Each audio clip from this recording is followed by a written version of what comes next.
Hello दोस्तों, आपका Aniket academy में स्वागत है। दोस्तों, अगर वीडियो पसंद आए तो लाइक एंड सब्सक्राइब करें और वीडियो को ज़्यादा से ज़्यादा शेयर करें और नोटिफिकेशन के लिए बेल आइकन को जरूर दबाएं। दोस्तों, इस सीरीज में मैं कुल 50 प्रश्न लेके आया हूं जो बीएड के प्रीवियस ईयर के क्वेश्चन हैं और ये काफ़ी इंपॉर्टेंट क्वेश्चन हैं। दोस्तों, इससे पहले मैं एक वीडियो और हिंदी का डाल चुका हूं, वो भी आप लोग देख लीजिए। अगर मेरी सारी वीडियो आप लोग देखते हैं तो आपका हिंदी और जीएस बहुत अच्छे से बीएड के लिए तैयार हो जाएगा। तो चलिए दोस्तों, शुरू करते हैं आज का सेशन। आज का पहला प्रश्न है दोस्तों, रस कितने प्रकार के होते हैं? तो दोस्तों, जो रस हैं वह आचार्य उद्भट के अनुसार रसों की संख्या 9 मानी गई है। ऑप्शन नंबर इसका डी वाला सही हो जाएगा। जो नौवां रस जोड़ा गया था वह शांत रस जोड़ा गया था, जिसका स्थायी भाव निर्वेद होता है। तो ये आप लोग जानते रहिएगा। लेकिन दोस्तों, अगर पूछ लेगा भरत मुनि के अनुसार रसों की संख्या कितनी है, तो आप लोग बताएंगे 8 होती है। तो ये आप लोग जानते रहिएगा। और ये पूछ लेता है कि रस रस का वर्णन भरत मुनि के किस शास्त्र में किया गया है, तो आप लोग बताएंगे भरत मुनि के नाट्य शास्त्र में रसों का वर्णन किया गया है। तो ये भी आप लोग जानते रहिएगा। अगला क्वेश्चन है दोस्तों, दोहे और रोले को क्रम से मिलाने पर कौन सा छंद बनता है? तो दोहे और रोले को मिलाने पर कुंडलियां बनता है। ऑप्शन नंबर इसका बी वाला सही हो जाएगा। दोस्तों दोस्तों कुंडलियां जो होती है इसमें 6 चरण होता है और इस 2 चरण दोहे के होते हैं और 4 चरण जो होते हैं वह रोले के होते हैं। और कुंडलियां जिस शब्द से प्रारंभ होती है उसी शब्द से समाप्त होती है। तो ये पहचानने का ट्रिक है, आप लोग जानते रहिएगा। चलिए दोस्तों, अगले क्वेश्चन पे चलते हैं। अगला क्वेश्चन है दोस्तों, जहाँ बिना कारण के कार्य का होना पाया जाए वहाँ कौन सा अलंकार होता है? तो वहाँ दोस्तों विभावना अलंकार होता है। ऑप्शन नंबर इसका सी वाला सही हो जाएगा। इसका एक उदाहरण पूछता है जो मैं आप लोगों को बता दे रहा हूँ। बिनु पद चले सुने बिनु काना, कर बिनु कर्म करें विधि नाना। तो ये पूछता है आपसे। अगला देखते हैं दोस्तों, भ्रांतिमान अलंकार को आप लोगों को थोड़ा सा मैं बता देता हूँ। भ्रांतिमान अलंकार की जो परिभाषा होती है दोस्तों, वह होती है समान दिखने के कारण एक वस्तु को दूसरी वस्तु समझ लेना भ्रांतिमान अलंकार होता है। इसका एक उदाहरण मैं बता देता हूँ जो काफ़ी परीक्षाओं में पूछा गया है। जैसे कि किंसुक कुसुम जानकर भंवरा, झपटा सूख की लाल चोंच पर, तोते ने निज चोंच चलाई जामुन का फल उसे समझकर। तो दोस्तों, ये उदाहरण दे देता और पूछ लेता है कौन सा अलंकार है। तो आप लोग बता सकते हैं कौन सा अलंकार है। दोस्तों, विशेषोक्ति अलंकार किसे कहते हैं? तो ये भी मैं आप लोगों को बता देता हूँ। जहाँ कारण के रहते हुए, देखिए यहाँ कारण है और विभावना में कारण नहीं है। तो विशेषोक्ति अलंकार में जहाँ कारण के रहते हुए भी कार्य न हो वहाँ विशेषोक्ति अलंकार होता है। और दोस्तों, विरोधाभास अलंकार के बारे में थोड़ा मैं आप लोगों को बता देता हूँ। तो विरोधाभास अलंकार उसे कहते हैं जब दो विरोधी पदार्थ का संयोग एक साथ दिखाया जाए वहाँ विरोधाभास अलंकार होता है। तो ये भी आप लोग जानते रहेंगे। इस तरह आप लोगों को मैंने चारों ऑप्शन के बारे में बता दिया। अगले क्वेश्चन पे चलते हैं दोस्तों। अगला क्वेश्चन है दोस्तों, उसी तपस्वी से लंबे थे देवदार दो चार खड़े, इस पंक्ति में कौन सा अलंकार है? तो दोस्तों, इस पंक्ति में जो है यह प्रतीप अलंकार है। ऑप्शन नंबर इसका बी वाला सही हो जाएगा। जो प्रतीप अलंकार की जो परिभाषा होती है मैं वो आप लोगों को बता दे रहा हूँ। तो परिभाषा इसका है, जहाँ उपमेय को उपमान से श्रेष्ठ बताया जाता है और कारण न दिया जाए वहाँ प्रतीप अलंकार होता है। यह प्रतीप अलंकार जो होता है दोस्तों, यह उपमा अलंकार का उल्टा होता है, यानी विपरीत होता है। तो यहाँ देखिए दोस्तों, जैसे दिया है कि उसी तपस्वी से लंबे थे देवदार दो चार खड़े। तपस्वी और देवदार जो हैं, देवदार को तपस्वी से श्रेष्ठ बताया जा रहा है परिभाषा के अनुसार, इसलिए ऑप्शन नंबर बी इसका सही हो जाएगा। यमक अलंकार किसे कहते हैं दोस्तों? यमक अलंकार उसे कहते हैं जहाँ पर शब्दों की आवृत्ति क्रमागत भी हो या अलग अलग हो किंतु उनके अर्थ में भिन्नता हो, वहाँ यमक अलंकार होता है। इसकी परिभाषा यही होती है। रूपक अलंकार की परिभाषा क्या होती है? जहाँ पर उपमेय पर उपमान का आरोप हो अथवा गुणों की अत्यंत समानता दर्शाने के लिए उपमेय पर उपमान का आरोप कर दिया जाए वहाँ रूपक अलंकार होता है। और रूपक अलंकार के सम्राट जो हैं वह तुलसीदास हैं। ये भी क्वेश्चन पूछा गया है, आप लोग जानते रहिएगा, ये सब लोग नहीं बताते हैं। तो रूपक अलंकार का एक उदाहरण है चरण कमल बंदौ हरिराई। तो ये भी काफ़ी बार पूछा जाता है। अनुप्रास अलंकार के बारे में बता देते हैं। अनुप्रास अलंकार में दोस्तों जहाँ वर्ण की आवृत्ति बार बार होती है अनुप्रास अलंकार होता है। तो ये भी आप लोग इस तरह चारों ऑप्शन जान गए। अगले क्वेश्चन पे चलते हैं दोस्तों। दाम लगाना का अर्थ होता है मतलब मूल्य आंकना होता है। ऑप्शन नंबर इसका ये वाला सही हो जाएगा। अगले क्वेश्चन पे चलते हैं दोस्तों। जुबान पर लगाम न होना का अर्थ होता है अनावश्यक रूप से स्पष्टवादी होना। ऑप्शन नंबर इसका बी वाला सही हो जाएगा। अगला क्वेश्चन है दोस्तों। टस से मस न होना का अर्थ है मतलब इसका अर्थ होता है अनुनय विनय से न पसीजना। ऑप्शन नंबर इसका बी वाला सही हो जाएगा। अगले क्वेश्चन पे चलते हैं दोस्तों। चमड़ी जाए पर दमड़ी न जाए का अर्थ होता है मतलब इसका अर्थ है अत्यधिक कंजूस होना। ऑप्शन नंबर इसका बी वाला सही हो जाएगा। अगला क्वेश्चन है दोस्तों। अब पछताए क्या होत जब चिड़िया चूक गई खेत का अर्थ होता है तो समय पर काम न करने से बाद में पछताना पड़ता है। ऑप्शन नंबर इसका बी वाला सही हो जाएगा। अगले क्वेश्चन पे चलते हैं दोस्तों। अगला क्वेश्चन है वारिद का पर्यायवाची शब्द है तो वारिद का पर्यायवाची जो है वह बादल होता है। तो ये आप लोग जानते रहिएगा। और दोस्तों चंद्रमा जो है चंद्रमा का जो पर्यायवाची होता है वो मयंक होता है मृगांक होता है शशांक होता है। ये सभी क्वेश्चन पूछे गए हैं इसलिए आप लोग अच्छे से देखिए और याद कर लीजिए। हो सके तो आप लोग लिख भी लीजिए। और दोस्तों कमल का जो पर्यायवाची होता है वह सरोज होता है जलज होता है पंकज होता है पुंडरीक होता है। और विद्युत का जो पर्यायवाची होता है दोस्तों वह बिजली होता है चपलता होता है। तो ये आप लोग जानते रहिएगा। अगले क्वेश्चन पे चलते हैं दोस्तों। भुजंग का पर्यायवाची शब्द है तो दोस्तों भुजंग वो का पर्यायवाची जो है वो सर्प है। ऑप्शन नंबर इसका सी वाला सही हो जाएगा। अगले क्वेश्चन पे चलते हैं दोस्तों। अमी का पर्यायवाची शब्द है तो दोस्तों अमी का जो पर्यायवाची शब्द होता है यह आपका सुधा हो जाएगा। ऑप्शन नंबर इसका बी वाला सही हो जाएगा। और अमृत भी इसका पर्यायवाची होता है। आम का जो पर्यायवाची होता है वो आम होता है आम्र होता है रसाल होता है अमृत फल होता है। तो ये भी डी वाला भी ऑप्शन आप लोग जान गए। और दोस्तों अगले क्वेश्चन पे चलते हैं। अगला क्वेश्चन है दोस्तों। पृथ्वी का पर्यायवाची शब्द है तो पृथ्वी का जो पर्यायवाची है वो रत्न गर्भा है। ऑप्शन नंबर इसका ए वाला सही हो जाएगा। पृथ्वी का कई पर्यायवाची हैं। एक और पर्यायवाची होता है अवनी। तो ये भी आप लोग जानते रहिएगा। अगले क्वेश्चन पे चलते हैं दोस्तों। अगला क्वेश्चन है दोस्तों। सन्यासी का विलोम शब्द है तो सन्यासी का जो विलोम शब्द है दोस्तों वह गृहस्थ है। ऑप्शन नंबर इसका सी वाला सही हो जाएगा। और योगी का जो विलोम शब्द होता है वह भोगी होता है। राजा का क्या होता है वो रंक होता है। आप लोग ये भी जान जाइएगा। प्रजा भी कभी कभी देता है लेकिन आप ऑप्शन में रंक रहेगा तो आप लोग रंक ही लगाइएगा। चलिए दोस्तों अगला देखते हैं। स्वकिया का विलोम शब्द है तो स्वकिया का जो विलोम शब्द है वो पर किया। ऑप्शन नंबर इसका डी वाला सही हो जाएगा। अगले क्वेश्चन पे चलते हैं दोस्तों। श्री गणेश का विलोम शब्द है तो श्री गणेश का जो विलोम शब्द है वह इति श्री है। ये क्वेश्चन काफ़ी इंपॉर्टेंट है और काफ़ी परीक्षाओं में पूछा जाता है तो ये आप लोग जानते रहिएगा। अगले क्वेश्चन पे चलते हैं दोस्तों।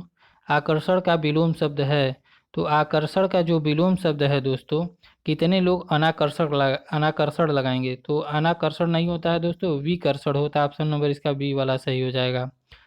अनाकर्षण का जो विलोम शब्द होता है दोस्तों वह अपकर्षण होता है। तो ये भी आप लोग जानते रहिएगा। अगले क्वेश्चन पे चलते हैं दोस्तों। सही विराम चिन्हों वाला वाक्य कौन सा है तो दोस्तों छी है। उसके बाद आपका विस्मय सूचक चिन्ह है तुमने तो नाम ही डुबो दिया है। ऑप्शन नंबर इसका सी वाला सही हो जाएगा दोस्तों। अगले क्वेश्चन पे चलते हैं दोस्तों। अगला क्वेश्चन है जहाँ योजक चिन्ह का प्रयोग नहीं करते पहचान कीजिए। तो दोस्तों कर्मधारय समास से बने शब्दों में योजक चिन्ह का प्रयोग नहीं किया जाता। ऑप्शन नंबर इसका डी वाला सही हो जाएगा। क्योंकि कर्मधारय समास में दोस्तों जो होता है जैसे कि मान लीजिए कनक लता तो कनक और लता के बीच में योजक चिन्ह का प्रयोग नहीं किया जाता है। जैसे हो गया आपका संसार सागर तो संसार और सागर के बीच में योजक चिन्ह नहीं प्रयोग किया जाता है। मृग नयन हो गया, तो मृग और नयन के बीच में भी योजक चिन्ह नहीं प्रयोग किया जाता है। तो ये उदाहरण हो गया आप लोग, इसलिए ऑप्शन नंबर इसका डी वाला ही सही होगा। अगले क्वेश्चन पे चलते हैं दोस्तों। सेवा सदन किसका उपन्यास है? तो दोस्तों सेवा सदन जो है वह आपका प्रेमचंद्र का है। ऑप्शन नंबर इसका बी वाला सही हो जाएगा। अगले क्वेश्चन पे चलते हैं दोस्तों। आलोचना पत्रिका के संपादक कौन हैं? तो आलोचना पत्रिका के संपादक जो हैं वह नामवर सिंह हैं। ऑप्शन नंबर इसका बी वाला सही हो जाएगा। और दोस्तों रामविलास शर्मा की एक साहित्य है जिसका नाम है निराला की साहित्य साधना। ये काफ़ी इंपॉर्टेंट क्वेश्चन है, काफ़ी बार पूछा भी गया है। अगले क्वेश्चन पे चलते हैं दोस्तों। मैया कहीं बढ़ेगी चोटी, तो इस पंक्ति में रचनाकार कौन है? इस पंक्ति के जो रचनाकार हैं दोस्तों यह सूरदास हैं। ऑप्शन नंबर इसका ए वाला सही हो जाएगा। अगले क्वेश्चन पे चलते हैं दोस्तों। अगला क्वेश्चन है दोस्तों, वह स्त्री जिसका पति परदेश से आने वाला हो, तो वह स्त्री जिसका पति परदेश से आने वाला हो उसको कहते हैं आगमिष्यत पतिका कहते हैं। ऑप्शन नंबर इसका डी वाला सही हो जाएगा। इसको याद करने का तरीका क्या है? जैसे यहाँ कह रहा है परदेश से आने वाला हो, तो यहाँ पे आग हो जाएगा, मतलब आने वाला हो, और से यहाँ भी शुरू हो रहा है आने वाला भी, इसलिए आप लोग याद करने का ये तरीका जान जाइएगा। आगमिष्यत पतिका, क्योंकि ये चारों ऑप्शन जो जब एग्जाम में देता है तो बच्चे काफ़ी कंफ्यूज हो जाते हैं, तो ये आप लोग ट्रिक है, आप लोग जानते रहिएगा। जैसे प्रोसित पतिका किसको कहते हैं? तो प्रोसित पतिका वह स्त्री जिसका पति परदेश में हो उसे प्रोसित पतिका कहते हैं। तो देखिए दोनों में कन्फ्यूजन हो गया, इसलिए आप लोग जानते रहिएगा। यहाँ आ से शुरू हो रहा है, यहाँ भी आ से शुरू हो गया, आगमिष्यत पतिका हो जाएगा। और प्रवृत्ति पतिका किसे कहते हैं? तो प्रवृत्ति पतिका वह नायिका जिसका पति परदेश जाने को हो उसे क्या कहते हैं? प्रवृत्ति पतिका कहते हैं। और आगत पतिका किसे कहते हैं? वह स्त्री जिसका पति परदेश से लौटा हो उसे आगत पतिका कहते हैं। इस तरह आप लोग का चारों ऑप्शन क्लियर हो गया। अगले क्वेश्चन पे चलते हैं दोस्तों। जो कानून के अनुकूल न हो, यानी जो कानून के अनुसार न हो उसे अवैध कहते हैं। ऑप्शन नंबर ए इसका सही हो जाएगा। जो पूजा के योग्य हो, तो दोस्तों जो पूजा के योग्य होता है वो उसे पूजनी कहते हैं। ऑप्शन नंबर इसका डी सही हो जाएगा। दोस्तों पूजनी में जो होगा यह बड़ी ऊ की मात्रा होगा, तो आप लोग जानते रहिएगा। देखिए कहीं कहीं किताबों में पूजनी दिया है, तो ये पूजनी नहीं होगा, पूजनीय होता है। अगले क्वेश्चन पे चलते हैं दोस्तों। त्रिफला में कौन सा समास है? तो दोस्तों त्रिफला में आपका द्विगु समास है, क्योंकि त्रिफला जो है त्रिफला में जो संख्यावाचक विशेषण है, इसलिए ऑप्शन नंबर इसका सी सही हो जाएगा, द्विगु समास है। अगले क्वेश्चन पे चलते हैं दोस्तों। तन मन धन में कौन सा समास है? तो तन मन धन में दोस्तों आपका द्वंद्व समास है। ऑप्शन नंबर इसका डी वाला सही हो जाएगा। अगले क्वेश्चन पे चलते हैं दोस्तों। अगला क्वेश्चन है चक्रपाणी में कौन सा समास है? तो दोस्तों चक्रपाणी में आपका बहुव्रीहि समास है। ऑप्शन नंबर इसका बी वाला सही हो जाएगा, क्योंकि चक्रपाणी जो है यह किसी तीसरे अर्थ की ओर इशारा कर रहा है, यानी चक्र को धारण करने वाला अर्थात विष्णु। अगले क्वेश्चन पे चलते हैं दोस्तों। चक्रपाणी में कौन सा, ये तो आप लोग को मैंने बता दिया है। अगले क्वेश्चन पे चलते हैं। अगला क्वेश्चन है निम्नलिखित में से कौन सा शब्द स्वर संधि है? तो दोस्तों अधोगति का जब संधि विच्छेद करेंगे तो अध धन गति होता है, इसलिए यह विसर्ग संधि हो गया। उच्चारण का संधि विच्छेद करेंगे तो उत धन चारण हो जाएगा, इसलिए यह व्यंजन संधि हो जाएगा। दिग्गज का दिग धन गज होता है, ये भी क्या हो गया? व्यंजन संधि हो गया। और मनवंतर का संधि विच्छेद हम जब करेंगे तो मनुधन अंतर हो जाएगा। तो मनुधन अंतर जो होता है यह यण संधि होता है, और यण संधि किसके अंतर्गत आता है? वह स्वर संधि के अंतर्गत आता है, इसलिए ऑप्शन नंबर इसका डी वाला सही हो जाएगा। अगला क्वेश्चन है दोस्तों परोपकार में प्रयुक्त संधि का नाम बताइए। तो परोपकार का हम संधि विच्छेद पहले करेंगे, तो इसका संधि विच्छेद होगा परम धन उपकार हो जाएगा। तो यह दोस्तों आपका आपका परम धन उपकार हो जाएगा। तो इसका जो आंसर है दोस्तों, यह हो जाएगा गुण संधि हो जाएगा। ऑप्शन नंबर इसका बी वाला सही है। दोस्तों आपको बता दें, गुण संधि का पहचानने का एक ट्रिक होता है। यह शब्द के दूसरे अक्षर पे एक मात्रा होता है, यह पहचानने का ट्रिक है। अगला क्वेश्चन है दोस्तों, नायक में प्रयुक्त संधि का नाम बताइए। तो नायक में जो प्रयुक्त प्रयुक्त संधि होता है, पहले हम नायक का संधि विच्छेद करते हैं। तो नायक का जो संधि विच्छेद होता है, नय धन अक होता है, तो यह अयादि संधि है। ऑप्शन नंबर इसका डी वाला सही हो जाएगा। अयादि संधि को पहचानने के लिए दोस्तों एक ट्रिक है, जैसे कि तीन शब्द से प्रमुख रूप से अयादि संधि बनते हैं, और तीनों शब्दों में जो बीच का अक्षर होता है वह य या तो व होता है। तो ये आप लोग जानते रहिएगा।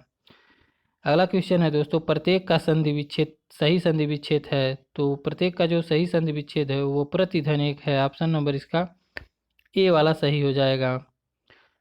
अगला क्वेश्चन है दोस्तों, गिरीश का सही संधि विच्छेद कीजिए। तो गिरीश का जो सही संधि विच्छेद होता है वह गिरिधन ईश होता है। ऑप्शन नंबर इसका बी वाला सही हो जाएगा।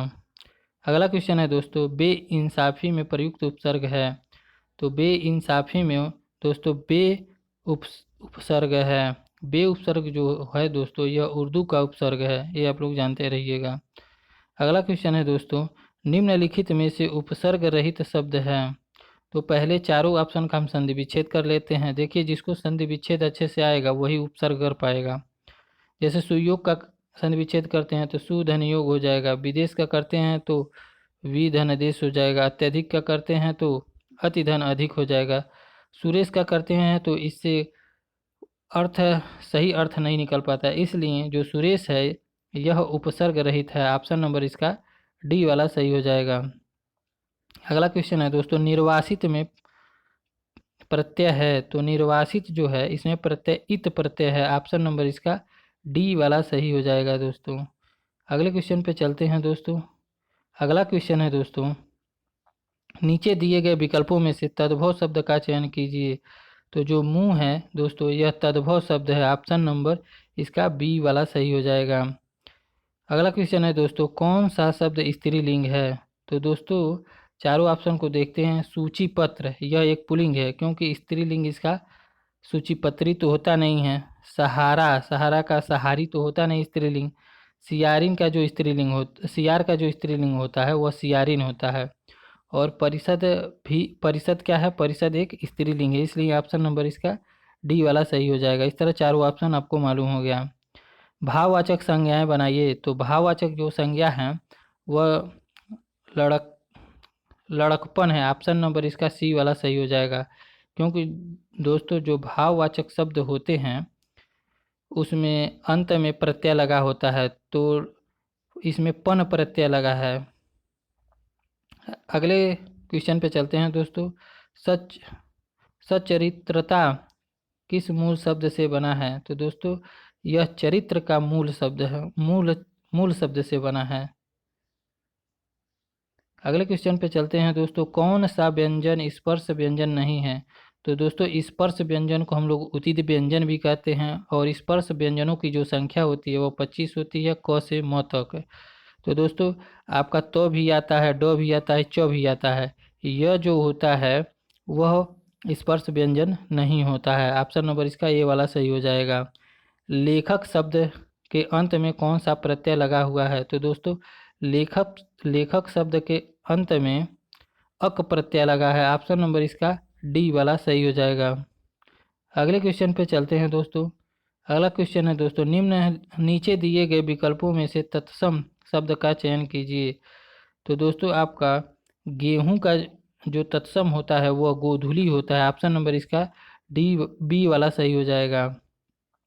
अगले क्वेश्चन पे चलते हैं दोस्तों, योग ऋण शब्द कौन सा है।